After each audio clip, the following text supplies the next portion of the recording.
सबसे पहले तो आप सभी से हाथ जोड़कर सॉरी, क्योंकि दोस्तों बहुत दिनों से हम लोग लगातार न्यूज़ प्रोड्यूस करने में असफल हो रहे हैं, क्योंकि बहुत सारे कारण हैं। जिसमें से पहला कारण है हमारे व्हाट्सएप में बहुत सारे प्रॉब्लम्स आ रहे हैं। जैसा कि आप यहाँ पे फ़ोटो देख सकते हो, कई लोगों के जो है व्हाट्सएप लगातार डिलीट होते चले जा रहे हैं और इन व्हाट्सएप डिलीट हुए व्हाट्सएप्स को जो है रिकवर करने में 24 घंटे से भी ज़्यादा का समय लग जा रहा है। ये एक प्रॉब्लम हो गई। दूसरी प्रॉब्लम हो रही है कि सीज़न चेंज चल रहा है, आप लोगों को पता है। रात के समय में ठंडा और दिन में गर्म हो जाने से कई हमारे स्टाफ के लोगों की तबीयतें ख़राब हो रही हैं। इसके अलावा शादी का सीज़न है, हमारे टीम के एक बहुत इम्पोर्टेंट सदस्य के घर में शादी का माहौल था, तो उसमें भी इंगेज हो जाने से हम लोग न्यूज़ बनाने में विफल रहे। तो इन सभी कारणों से हम आपके सामने जो है कागज़ नगर के न्यूज़ प्रोड्यूस नहीं कर पाए, इसके लिए हम आपसे माफ़ी चाहते हैं। लेकिन आ गए हैं कागज़ नगर का न्यूज़ लेकर के। आज की तारीख है जो कि है 9 मार्च 2025 के न्यूज़ लेकर के हम आपके सामने आ गए हैं। मेरा नाम है कौशिक और मैं आप लोगों को बताने जा रहा हूं कागज़ नगर और हमारे ज़िले के कुछ खास समाचार। तो चलिए दोस्तों, शुरुआत करते हैं आज की हेडलाइन से। चरमराया food processing unit, PM Shri का भ्रमण यात्रा, नाबालिग चोरों का गैंग गिरफ्तार, लोक अदालत हुई संपन्न, हाथ से गई ईएसआई, आदिलाबाद में एयरपोर्ट की मांग हुई तेज।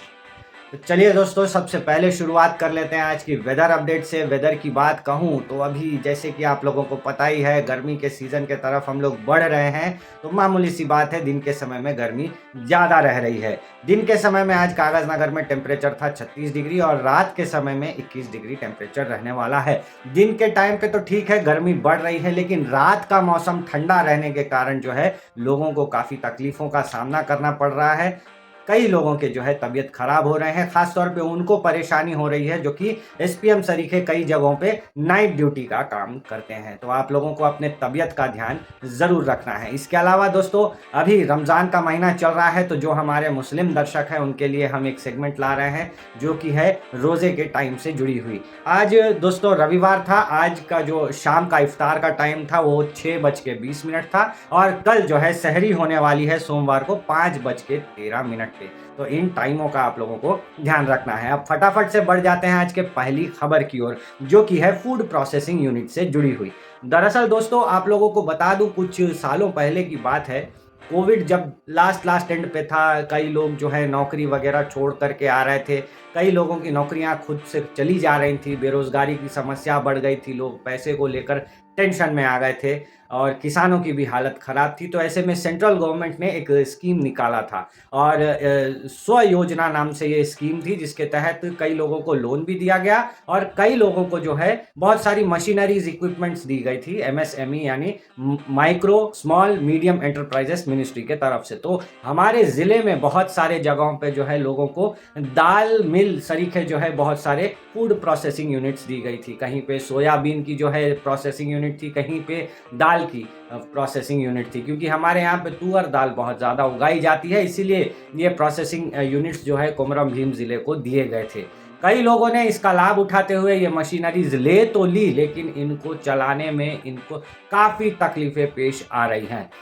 लोग मशीन तो ले लिए हैं, लेकिन उनको चलाना नहीं आ रहा है, मेंटेन करना नहीं आ रहा है। कभी कभी सप्लाई कम पड़ जा रही है दालों की है। अभी मैं जैसे आपको दाल की बात बताया, यहाँ पे क्या होता है, तुअर दाल ये लोग किसान से ले लेते हैं, उसके बाद में इस फूड प्रोसेसिंग मशीन का इस्तेमाल करके ये लोग तुअर दाल की पॉलिशिंग करते हैं और उसको पैकेजिंग भी करते हैं। मतलब पॉलिशिंग से लेके पैकेजिंग तक सारा सामान जो है इस एक फूड प्रोसेसिंग यूनिट में इन लोगों को मिलता है। उसी तरीके से सोयाबीन का भी होता है दोस्तों, सोयाबीन को भी ये लोग जो है फूड प्रोसेसिंग करके पैकेजिंग करके बेचते हैं। तो ये लोग क्या कर रहे हैं, सामान इनको कभी शॉर्ट हो जा रहा है, कभी ये लोग पैकेजिंग ठीक से नहीं कर पा रहे हैं, कभी इन लोग जो है माल को मार्केट में बेच नहीं पा रहे हैं। क्योंकि हमारे इलाके में ऐसा है ना दोस्तों, लोग काफ़ी ब्रांड सेंसिटिव हैं, उनको एक ब्रांड पे भरोसा हो गया तो बस वो उसी ब्रांड के साथ में चिपके हुए रहेंगे, चाहे दाम कम हो जाए या ज़्यादा हो जाए। सस्ता सामान मिलेगा, लोकल लोगों का सामान मिलेगा तो भी यहाँ के लोग खरीदते नहीं हैं। ये एक प्रॉब्लम जो है सामने निकल करके आ रही है। तो खैर ये सारी चीज़ें यहाँ पर अभी चल रही हैं, जिसके वजह से फूड प्रोसेसिंग यूनिट्स जो है ना वो अभी बंद होने की कगार पर दिखाई दे रही हैं। कई ऐसे दाल मिल मालिकों से हमने बात की जो कि बता रहे हैं हमको मशीन मेंटेनेंस करने ही नहीं आ रहा है। जहाँ से ये तो सरकारी गोडाउन से मशीन उठाकर ले आए हैं और इनको पता नहीं कि ये मशीन एक्चुअली किसने बनाई है, कौन सा टेक्नीशियन है जो इसको रिपेयर वगैरह कर सकता है। तो ये सारी चीज़ों के वजह से जो है ना micro small and medium enterprises type के जितने भी फूड प्रोसेसिंग से जुड़े हुए यूनिट्स हैं हमारे ज़िले में वो लगातार बंद होते दिखाई दे रहे हैं। तो ये थी दोस्तों पहली खबर। अब आगे बढ़ते हैं दूसरी खबर की ओर, जो कि है पीएम श्री, प्रधानमंत्री श्री नाम का एक स्कीम चल रहा है जिसके तहत बहुत सारे सरकारी स्कूलों को जो है ना पूरे देश में सेलेक्ट किया जा रहा है और उनका सिलेबस अपडेट किया जा रहा है। जी हाँ दोस्तों, पीएम श्री एक ऐसी स्कीम है जिसमें स्टेप बाय स्टेप जो है एक स्कूल का विकास किया जाता है। पहले कुछ स्कूलों का सिलेक्शन होता है, फिर इन स्कूलों का बिल्डिंग जो है रिनोवेट किया जाता है, उसके बाद में इनका बेसिक इंफ्रास्ट्रक्चर सही से डेवलप करके ठीक ठाक किया जाता है। अभी एक ऐसा स्टेज आया है जहां पे कुछ दिनों पहले पीएम श्री स्कीम के तहत जो सिलेक्टेड स्कूल थे उनको फ्री में कंप्यूटर्स दी गई थी। जी हाँ दोस्तों, स्कूल में कंप्यूटर लैब्स वगैरह सब सेंट्रल गवर्नमेंट के पैसों से एस्टैब्लिश की गई थी। ऐसा नहीं है कि सेंट्रल पैसे दे रही है मतलब सिर्फ जवाहर नवोदय स्कूल को, एकलव्य स्कूल को या माइनॉरिटी हॉस्टल को दे रही है। हमारे कागज नगर के जितने सरकारी स्कूल हैं, जैसे जेडपी स्कूल हो गया जो कि तेलंगाना गवर्नमेंट के अंडर आता है, ऐसे स्कूल्स भी जो है ना पीएम श्री के तहत सेलेक्ट किए गए हैं। पहले इनका जो है मना उरू मना बड़ी स्कीम के तहत इनको अपग्रेड किया गया, इनका पेंटिंग वगैरह सब कुछ किया गया, इंफ्रास्ट्रक्चर ठीक किया गया, उसके बाद में लोगों को जो है फ्री में बुक्स बांटे गए। अभी जो है वहाँ पे कंप्यूटर्स अपडेट किए गए हैं।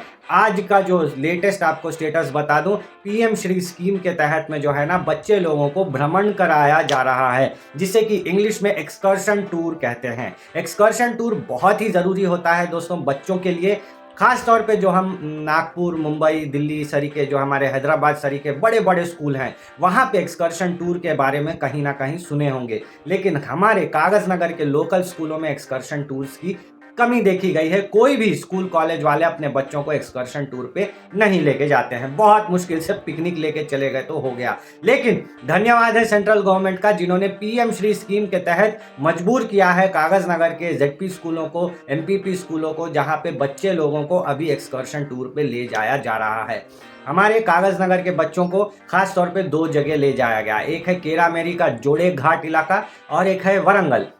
तो वरंगल में रामप्पा टेम्पल और 1000 पिलर टेम्पल बच्चों को जो है दिखाया गया है, और हमारे जोड़े घाट में केरामेरी में जो है कोमरम भीम का गांव है जोड़े घाट, वहाँ पे एक बड़ा म्यूजियम है, उस म्यूजियम में बच्चों को ले जाया गया है। इससे बच्चों की मानसिक स्थिति भी अच्छी हुई और उनको हिस्ट्री और साइंस का जो है थोड़ा बहुत अच्छा नॉलेज मिला है, इनकी सोशल साइंसेस अच्छी हुई है। तो अच्छी बात है, कागज नगर के बच्चे भी आजकल एक्सकर्शन टूर पे जाने लगे हैं। मैं अनुरोध करूंगा प्राइवेट स्कूल वालों से कि आप लोग भी एक्सकर्शन टूर पर बच्चों को ले जाइए। इक्का दुक्का स्कूल्स है जो कि मेरे ध्यान में है, जैसे कि अभी कुछ दिनों पहले ही मुझे पता चला था कि यहाँ पे एक स्माइल किड्स नाम का एक स्कूल है जो कि बच्चों को मध्य प्रदेश में एक्सकर्शन टूर पर ले गए थे। तो बहुत अच्छी बात है, प्राइवेट स्कूलों को भी इस चीज़ का ध्यान रखना चाहिए। अभी पता चल रहा है कि पीएम श्री स्कूलिंग के तहत जो अभी स्कीम है उसमें बच्चे लोगों को नेक्स्ट लेवल पे अभी जो है टैबलेट्स दिए जाएंगे ताकि उनके पढ़ाई अच्छी से हो पाए। वो जो टैब होती हैं जो फ़ोन के जैसा दिखता है, वो टैब बच्चों को स्कूलिंग के लिए दिए जाएंगे। तो ये एक अच्छी चीज़ है जो कि सेंट्रल गवर्नमेंट की तरफ से हमारे यहाँ के बच्चों को मिल रहा है। अच्छा, अभी इसके बाद चलते हैं बच्चों की ही एक और खबर पे जो कि है बहुत ही संगीन। कुछ ऐसे नाबालिग बच्चे गिरफ्तार हुए हैं जो कि लगातार गाड़ियों की चोरी कर रहे थे। जी हाँ दोस्तों, 14 साल के 13 साल के बच्चों को पकड़ा गया है जो कि लगातार बाइक चोरी करते हुए दिखाई दे रहे थे। न सिर्फ इस इलाके में बल्कि आसिफाबाद, आदिलाबाद तक इन लोग ने जो है बाइकों की चोरी को अंजाम दिया है। बताया जा रहा है कि इनके पास से कुल 7 बाइकें जो है जब्त की गई है। उन लोगों ने बहुत सारी जगहों पे चोरी की है और आदिलाबाद की पुलिस ने इनको जो है धर दबोचा है, जो कि बाइक चोरी के काम में लगातार लगे हुए थे। इनका टारगेट विशेष रूप से पुरानी बाइक्स होती थी, मतलब जो कि 5 साल 6 साल यूज़ हो चुकी 2012-13 की बाइक्स, 15 की बाइक्स जो है इन लोग निशाने पे लेते थे, क्योंकि उसमें सेंसर लगे नहीं होते हैं, मैनुअल होती है, बहुत पुरानी हो चुकी होती है, कलर फेड हो चुका होता है, आसानी से जो है उसके तार वार काट के ये लोग चोरी करके भाग जाते थे। तो अभी तो ये बच्चे हैं, इसीलिए इनको जेल वगैरह होगी नहीं, कोर्ट इनको जो है बाल सुधार गृह में जो है भेज देगा। अब इसके आगे क्या होगा देखते हैं। खैर, अब चलेंगे, कोर्ट की जब बात आ गई है तो लोक अदालत की भी बात कर लेते हैं। हमने आपको ऑलरेडी बहुत दिनों पहले न्यूज़ में बताया था कि आसिफाबाद के कोर्ट में और हमारे सिरपुर के कोर्ट में लोक अदालत लगने वाली है। तो लोक अदालत 8 तारीख को यानी कल लगी थी, अच्छे से संपन्न हो गई। बहुत सारे केसेस को जो है रैपिडली एक ही दिन में निपटा दिया गया। क्या रिपोर्ट आया सिरपुर कोर्ट से, आइए देखते हैं। सिरपुर कोर्ट से आई रिपोर्ट के अनुसार कुल 498 केसेस को कल एक ही दिन में क्लोज कर दिया गया। जी हाँ दोस्तों, 498 cases has been solved in one day. ये एक लोक अदालत की खासियत है, जितने भी छोटे मोटे केसेस है सबको एक ही दिन में कंप्लीट कर दिया जाता है। इसके अलावा कहीं कहीं जो है बाइक वगैरह जो हम लोगों के चालान कटते हैं या फिर कहीं पे हम लोगों को दंड भरना पड़ता है, उसका भी जो है कल लोक अदालत में निपटारा किया गया। पुलिस वालों ने ऐसे लोगों को जो है साइन किया जो कि बहुत दिनों से चालान पेंडिंग में रखे हुए थे। तो पुलिस वाले इन लोगों को लेकर के कल सिरपुर कोर्ट में ले गए और कुल आप लोग सुन के चौंक जाएंगे, एक ही दिन के अंदर 13,42,050 रुपए का चालान वसूल किया गया। जी हाँ दोस्तों, कॉर्डन सर्च में, रोड साइड जो चेकिंग होती है उसमें, म्यूनिसिपैलिटी की तरफ से, कागज नगर के एमपीडीओ ऑफिस के तरफ से, बेज्जूर, कौटाला, ये सारे ऑफिसों ने जो चालान मारे थे ये कल वसूले गए सिरपुर कोर्ट में, करीब 13,42,000। दोस्तों आप सोच के देखिए, 13.5 लाख का अमाउंट एक ही जो है लोक अदालत के अंदर में निपटा दिया गया। तो ये थी लोक अदालत की स्टोरी। अगर आपको भी कोई छोटा मोटा केस है सुलझा देना है एक ही दिन में, जैसे ज़मीन को लेकर के एक विवाद हो गया या किसी के साथ में आपसी झगड़ा हो गया है या एट्रॉसिटी केस हो गए हैं, ये सारी चीज़ें आप चाहे तो एक ही दिन में लोक अदालत के ज़रिए सुलझा सकते हैं। जो बड़े केस होते हैं, जैसे कि जो एक दूसरे के ऊपर हत्या का आरोप हो गया, रेप का आरोप हो गया, ये सारी चीज़ों को जो है माननीय कोर्ट अपने संज्ञान में लेकर के सुलझाता है, वो लोक अदालत में नहीं सुलझाए जाते। उसके लिए अलग से फास्ट ट्रैक कोर्ट्स बनाए जाते हैं।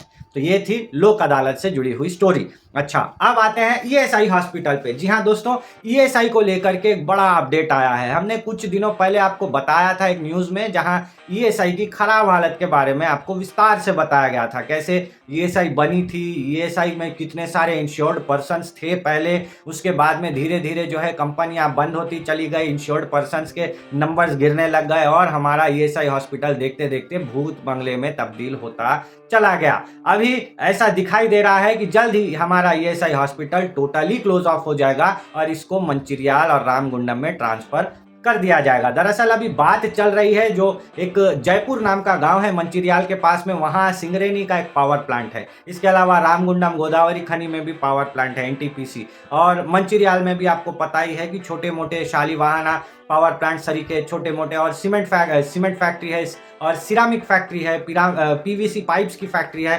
तो ये सारे जगहों पे अभी जो है ना ईएसआई की डिमांड धीरे धीरे बढ़ती ही जा रही है। तो ईएसआई अभी सोच रहा है कि वहां पे अपना ऑफिस नया सेटअप करेगा, नया ईएसआई हॉस्पिटल जयपुर गांव में सेटअप किया जाना है। इसको लेकर के अभी पहला कदम उठाया जा चुका है। एक डिस्पेंसरी चालू हो गई है मंचिरियाल में और आदिलाबाद में। जी हाँ दोस्तों, वहां पे नई डिस्पेंसरी का इनॉग्रेशन हो चुका है। कागज नगर में जैसी डिस्पेंसरी है वैसी ही एक छोटी सी डिस्पेंसरी वहां भी खोल दी गई है। अब जल्द ही मुझे ऐसा लगता है कि एक लोकल ऑफिस जो कागज नगर में है, इसको ट्रांसफर करके रामगुंडम में भिजा दिया जाएगा। अब इसको लेकर के आपकी क्या राय है, कमेंट में हमें जरूर बताइएगा। अब जब आदिलाबाद में ईएसआई हॉस्पिटल की डिस्पेंसरी चली गई है, तो आदिलाबाद के बारे में एक और खबर सामने आती है, जिसके बारे में मैं आपको विस्तार से बताना चाहूंगा। 2 दिन पहले मैंने आपको एक प्रेस स्टेटमेंट डाल के भेजा था इस चैनल के माध्यम से, जहां पे हमारे जो सांसद है गौराम नगेश, वो एक प्रेस मीट को संबोधन कर रहे थे और उन्होंने बताया था कि कैसे जो है वहां पे आदिलाबाद में एक एयरपोर्ट की डिमांड रखी गई थी और एयर फ्लाइंग स्कूल की भी डिमांड वहां पे रखी गई थी, ताकि वहां पे एक एयरफोर्स अकेडमी एस्टैब्लिश की जा सके। एयरफोर्स अकेडमी साथ ही साथ एक छोटा सा एयरपोर्ट खुल जाए, ये डिमांड बहुत सालों पहले से वहां पे चलती आ रही है और इसको बताया जा रहा है कि भूतपूर्व मुख्यमंत्री केसीआर ने बुरी तरीके से दबा दिया था, जिसके वजह से अभी तक जो है आदिलाबाद में कोई एयरपोर्ट या एयर फ्लाइंग स्कूल नहीं बना है, एयरफोर्स एकेडमी नहीं बनी है। इस मांग को अभी सांसद गौड़म नगेश ने फिर से उठाया है। उन्होंने कहा है कि जो है आदिलाबाद में फिर से जो है अभी मांग उठाई जाएगी कि air force academy, air flying school और एक छोटा सा एयरपोर्ट बना दिया जाए। एयरपोर्ट तो दूर की कौड़ी है दोस्तों, क्योंकि एयरपोर्ट बनाने के लिए जो मिनिमम आपको क्राइटेरिया होता है वो ये है कि आपके सर्कल के 200 किलोमीटर के अंदर में कोई दूसरा एयरपोर्ट नहीं बन सकता। तो 180 किलोमीटर पे नागपुर पड़ता है और एक वहां से जो है 120 किलोमीटर पे नांदेड़ पड़ता है, तो दोनों जगह एयरपोर्ट है। इसीलिए मुझे नहीं लगता कि वहां पे एयरपोर्ट बन पाएगा आदिलाबाद में। छोटी मोटी एरोड्रोम जरूर बन सकती है, वन स्ट्रिप एरोड्रोम, जहां पे छोटे मोटे जो चार्टर प्लेन्स होते हैं 12 सीटर 22 सीटर ये सब उतर सकती हैं। लेकिन हो सकता है कि वहां पे अगर कोशिश की जाए तो एक एयरफोर्स एकेडमी खुल सकती है, क्योंकि एयर फ्लाइंग जो स्कूल है वो ऑलरेडी चंद्रपुर में खुल चुका है और अभी एक एयरफोर्स एकेडमी की जरूरत है, जो हो सकता है कि आदिलाबाद में खुल जाए। वैसे आदिलाबाद की किस्मत बहुत अच्छी है, वो बहुत पहले के जमाने से एक जो है डिस्ट्रिक्ट हेडक्वार्टर रहा है, उसके पास में इंडोर स्टेडियम है, आदिलाबाद के पास में बहुत बड़ा कलेक्टर इंटीग्रेटेड ऑफिस है। इसके अलावा वहां पे बच्चे लोगों के लिए पॉलिटेक्निक कॉलेज है, बीटेक कॉलेज है, एक Rajiv Gandhi institute of medical science RIMS के हिसाब से नाम से एक बहुत बड़ा वहां पे जो है मेडिकल कॉलेज है। तो आदिलाबाद के पास में बहुत कुछ अच्छा खासा पहले से था, लेकिन वहां प्रॉब्लम क्या थी, वहां ट्रांसपोर्टेशन की बड़ी दिक्कत थी। वहां ना प्लेन उतर सकती है और ना ही वहां पे ट्रेन की सुविधा थी। लेकिन हाल फिलहाल में वहां पे ट्रेन बन चुकी है। करीब आज से 12-13 साल पहले वहां जो है मीटर गेज ट्रेन को ब्रॉड गेज में कन्वर्ट किया गया, फिर इलेक्ट्रिकल लाइंस वहां पे बिछा दी गई। आज ऐसा हाल है, आदिलाबाद से आपको देश के किसी भी कोने की ट्रेन मिल जाएगी। हाँ दोस्तों, यहाँ पे कागज नगर की बहुत सारी लोगों की जो है डिमांड है कि कागज नगर से कोलकाता की एक ट्रेन चले। ये मांग उठी भी नहीं, लेकिन आदिलाबाद के पास ऑलरेडी कोलकाता की ट्रेन है। जी हाँ दोस्तों, आप लोग बिल्कुल सही सुन रहे हैं। आदिलाबाद से कोलकाता जाने के लिए आपको एक अलग से ट्रेन मिलती है। उसी तरह आदिलाबाद से आपको दिल्ली जाने के लिए भी ट्रेन है, पंजाब जाने के लिए भी ट्रेन है, आपको कोल्हापुर जाने की भी ट्रेन है, रोज वहां से मुंबई जाने की ट्रेन चलती है, बलासा जाने की ट्रेन रोज वहां से चलती है। इसके अलावा बिहारियों के लिए तो भैया वहां अलग से एक ट्रेन दी गई है। यहाँ क्या होता है, आपको दानापुर में या छपरा वाली गाड़ी में बैठ के बिहार जाना पड़ता है। वहां अलग से एक गाड़ी है जिसमें कोई नहीं बैठता, वहां सिर्फ आदिलाबाद नांदेड़ के बिहार के लोग ही बैठते हैं, मतलब अलग कोटा है उनके लिए। पूर्णा से ये ट्रेन चलती है और दानापुर नहीं, पटना स्टेशन तक सर्व करती है। जी हाँ दोस्तों, हमारे यहाँ के लोगों को दानापुर उतर के संतोष करना पड़ता है, लेकिन आदिलाबाद के लोगों को जो है डायरेक्ट पटना तक की ट्रेन मिली हुई है, धनबाद जाने की ट्रेन भी मिली हुई है। जी हाँ दोस्तों, आदिलाबाद के पास में इतना सारा अभी जो है एक मतलब उसकी किस्मत अच्छी होने लगी है ट्रांसपोर्टेशन के मामले में। और अभी इंटरसिटीज चल रही है नांदेड़ के लिए, औरंगाबाद के लिए, और कृष्णा एक्सप्रेस रोज चलती है तिरुपति जाने के लिए, हैदराबाद जाने के लिए, और जाती भी है तो आती भी है। तो ये सारी जो चीज़ें हैं ना, अभी आदिलाबाद ट्रांसपोर्टेशन के मामले में तेजी से ग्रो कर रहा है। NH7 उसके पास था, अभी उसको अपग्रेड करके NH44 कर दिया गया है, नेशनल हाईवे, जो कि श्रीनगर से लेके कन्याकुमारी तक जाता है, आदिलाबाद होते हुए जाता है। आदिलाबाद का आरटीसी डिपो भी मैं सुना हूं कि अपग्रेड होने वाला है आरटीसी के द्वारा, और बहुत कुछ है। अभी अगर एयरफोर्स एकेडमी भी आदिलाबाद में खुल जाए तो दोस्तों आदिलाबाद आज जो है अब वो वैसा नहीं रहने वाला है। आदिलाबाद के पास में बहुत सारा डेवलपमेंट लगातार पहुंचा है और अभी पहुंच भी रहा है। और लगातार चूंकि यहाँ पे जो है मेंबर ऑफ पार्लियामेंट बीजेपी के यहाँ पहले से बनते आ रहे हैं, इसीलिए स्पेशल प्रिविलेज आदिलाबाद को हमेशा से मिलता है। और हमारे मेंबर ऑफ पार्लियामेंट जो भी होते हैं वो आप जानते ही हैं, स्वयं बापूराव, गौड़म नगेश, ये लोग आदिलाबाद प्रॉपर के आदमी हैं। वो लोग कभी कभार कागज नगर आते हैं, इसीलिए उनके लिए फर्स्ट प्रेफरेंस हमेशा से आदिलाबाद ही होता है। कागज नगर को वो लोग दूर से देखते भी नहीं। और एक चीज हाँ आपको बता दूं, आदिलाबाद रेलवेज के तरफ से एक ये जानकारी मिली है कि वो लोग सेपरेट वहां पे एक पिट लाइन बना रहे हैं, वहां पे वो लोग टर्मिनल बना रहे हैं, जहां पे वो लोग 3-3 ट्रेनों को रोज धोएंगे, रखेंगे, साफ करेंगे, लोकोमोटिव्स का जो है वहां पे मेंटेनेंस किया जाएगा। तो रेलवे डन, रोड डन, अभी एयरपोर्ट की भी दिक्कत नहीं है। आप चाहे तो 180 किलोमीटर पे बाई कार चले जाओ नागपुर एयरपोर्ट, या फिर 120 किलोमीटर पे चले जाओ आप नांदेड़ एयरपोर्ट, आपको कोई दिक्कत नहीं है। रोड की कनेक्टिविटी भी अच्छी है, नेशनल हाईवे लगता है, ट्रेन भी चालू है। तो आदिलाबाद की किस्मत तो भैया कागज नगर से ज्यादा अच्छी है। मैं ये सब क्यों बता रहा हूं, क्योंकि एक टाइम था जब कागज नगर ही सबसे अच्छा और डेवलप शहर था, जिसको कि लगातार इग्नोर किया जा रहा है प्रशासन के द्वारा। यहाँ पे जितनी भी इंडस्ट्रीज थी उनकी हालत चरमरा गई है। अभी अभी आपको बताया कि जो स्मॉल स्केल यहाँ पे फूड प्रोसेसिंग यूनिट थी उसको भी जो है बुरी नजर लग गई है। ईएसआई भी बंद होने वाला है। आगे क्या होगा देखते हैं, ऊपर वाला मालिक है। आज के लिए इतना ही दोस्तों, मिलेंगे कल नए एपिसोड में। तब तक मुझे इजाजत दीजिए। नमस्कार।